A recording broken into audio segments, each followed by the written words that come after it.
पूर्व केंद्रीय मंत्री डॉक्टर संजीव बालियान हमारे साथ हैं। सर, आप योगी सरकार से क्यों नाराज हैं? मैं सरकारी अधिकारियों से नाराज हूं, सरकार से नाराज नहीं हूं। और ये सरकारी अधिकारी से जो मेरी नाराजगी है, इस तरह के बहुत से कार्यकर्ता आपको उत्तर प्रदेश में मिल जाएगी जिनकी नाराजगी सरकारी अधिकारी से, जो बेलगाम सरकारी अधिकारी है, जो जिस तरह का मुद्दा मुजफ्फरनगर में आया, भारतीय जनता पार्टी की सरकार में मंदिर और धर्मशाला की जमीन को अगर पुलिस कब्जा कराएगी, गांव वालों पर झूठे मुकदमे दर्ज करेगी, ऐसी परिस्थिति होगी कि पूर्व केंद्रीय मंत्री को थाने में धरना बैठना पड़े, तो ये सवाल तो मेरा है कि अधिकारी इस तरह से बेलगाम क्यों हो रहे हैं। ये सवाल तो मेरा है। यही सवाल हमारा भी है कि अधिकारी क्यों बेलगाम हो रहे हैं। क्या उत्तर प्रदेश सरकार में मुख्यमंत्री की नहीं चल रही, अधिकारी की चल रही है? हाँ, कुछ नहीं, ऐसा तो नहीं। मुख्यमंत्री तो सर्वे सर्वा है प्रदेश के, ऐसा कभी हो नहीं सकता कि किसी मुख्यमंत्री की ना चले। और यही बात मैंने मुख्यमंत्री तक पहुंचाई है। जो पीड़ा एक कार्यकर्ता के नाते मेरी ये पीड़ा है, मैं 10 साल केंद्रीय मंत्री रहा हूँ, मुजफ्फरनगर जैसे जिले से आता हूँ, बहुत कम अंतर से इस बार चुनाव हारा हूँ विपरीत परिस्थितियों में। परिस्थिति आपको भी पता है मेरे चुनाव की। उसके बाद अगर अधिकारी मुजफ्फरनगर में ये हालत पैदा करेंगे तो दूसरे जिलों में क्या हालात होंगे, क्या आप बेहतर समझ सकते हैं। शायद उन तक ये बात किसी ने ना पहुंचाई हो। मैंने प्रयास किया है कि माननीय मुख्यमंत्री तक ये बात जाए कि अधिकारियों का किस तरह से, क्या धरने पे बैठने से अधिकारी इतने बड़े हो गए, एक IPS अधिकारी, कि वो सुरक्षा वापस ले लेगा। ये मेरा भी यही सवाल है। क्या मुख्यमंत्री का फीडबैक सिस्टम ठीक नहीं है, जो कि कार्यकर्ताओं पे जो हो रहा है, कार्यकर्ताओं की बात उन तक नहीं पहुंच रही है, पूर्व केंद्रीय मंत्रियों की बात उन तक नहीं पहुंच पा रही है? नहीं, बात तो ऐसा नहीं हो सकता कि नहीं पहुंच रही हो। और बात मैं कहीं कोई सरकार पे भी सवाल नहीं उठा रहा, मैं तो अधिकारियों पर सवाल उठा रहा हूँ। ये अधिकारी सरकार नहीं है, सरकार तो कार्यकर्ताओं ने बनाई है, भारतीय जनता पार्टी की सरकार है। ये अधिकारी किसके हैं? ये तो जिसकी सरकार है उसकी यस है। तो यही मेरा मुद्दा है कि ये सरकार नहीं है, अधिकारी है। सरकार कार्यकर्ता बनाते हैं, सरकार मुख्यमंत्री है।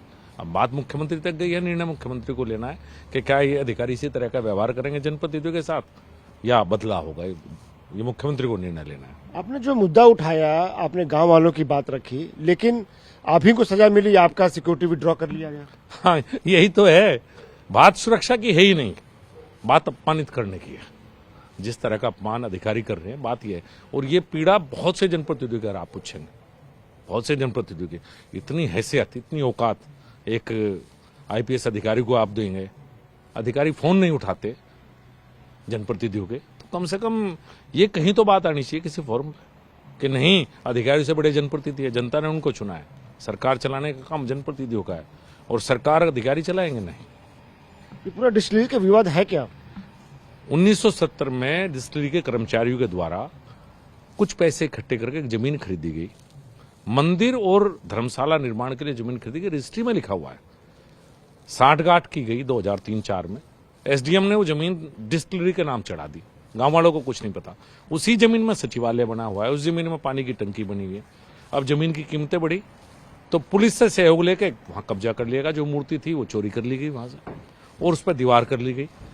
गांव वालों ने विरोध दर्ज किया तो गांव वालों पर मुकदमे दर्ज हुए। उसी संबंध में मैं गांव की पंचायत हुई, उसमें गया, हमें थाने तक जाना पड़ा। क्यों जाना पड़ा थाने में? क्या एक IPS की इतनी औकात होगी, इतनी हैसियत होगी कि जब हम जनप्रतिनिधि बैठे हैं, गांव वाले बैठे हैं, वहां नहीं आ सकता, वो आके वहां नहीं बात कर सकता? क्या इंस्पेक्टर की भी इतनी औकात होगी कि वहां के पूछ नहीं सकता क्या हो रहा है? इतना बड़ा मुद्दा भ्रष्टाचार हुआ, पैसे खाए गए पुलिस के द्वारा, जब कब्जा करवाया गया उसके बाद मुझे मजबूरी में थाने में जाके बैठना पड़ा। मुझे शौक नहीं है थाने में जाने का, ये मजबूरी पैदा की गई पुलिस प्रशासन के द्वारा वहां कि मुझे थाने तक जाना पड़े। आप पे लोकसभा चुनाव के दौरान भी हमला करने की कोशिश हुई थी, अब आपकी सुरक्षा जो है विड्रॉ कर ली गई है, अब आगे? कोशिश नहीं थी, हमला था पूरा। यही कप्तान था। कोई पूछे जाके इसने क्या कार्रवाई की? विधायक की गाड़ी 25-30 गाड़ियां तोड़ दी गई थी, इतने कार्यकर्ताओं को चोट थी। आप पूछ लो किस दिन कि आपने क्या काम किया उसमें, चिन्हित तो करता किसी को। पुलिस की तरफ से तो कुछ होना चाहिए था, किसने किया किसने नहीं किया। यही थे, वो कोशिश नहीं थी, हमला था। लेकिन सर, सरकार का क्या फायदा, कार्यकर्ताओं की मेहनत का क्या फायदा? जब आपकी अपनी सरकार बने तो संगठन के लोगों पे की ना सुनी जाए, कार्यकर्ताओं की ना सुनी जाए, पार्टी के जनप्रतिनिधियों की ना सुनी जाए? हाँ, सुनी जानी चाहिए, यही मेरा सवाल है और मैं उम्मीद करता हूं कि माननीय मुख्यमंत्री जी इस पर निर्णय लेंगे।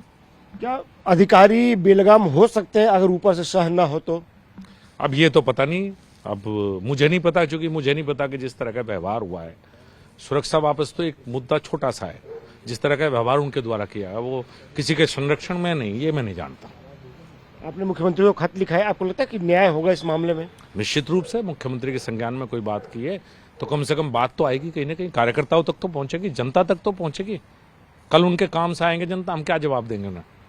हम बता देंगे ठीक है भाई, हमारी कोई नहीं सुनता, तो जनता तक तो बात जाए। मुख्यमंत्री से कोई शिकायत, कोई अपील, कोई रिक्वेस्ट आपकी? नहीं, मैं मुख्यमंत्री को पत्र लिख चुका हूं, उस पर मैं चाहता हूं मुख्यमंत्री जो भी है उस पर कार्रवाई करें। तो इसलिए पूछते हैं, जब आप केंद्रीय मंत्री थे, सांसद थे, तब भी जो है वहाँ के अधिकारी जो है आपकी नहीं सुनते थे, आपकी तनातनी होती रहती थी। देखिए, ये इंडिविजुअल मैटर है, सुनना ना सुनना। कुछ सुनते थे, कुछ नहीं सुनते थे। जो नहीं सुनते थे उनका मुख्यमंत्री को कहते थे तबादला कर दो, इधर चले जाओ, उधर चले जाओ। ये एक प्रशासनिक सिस्टम में चलता है।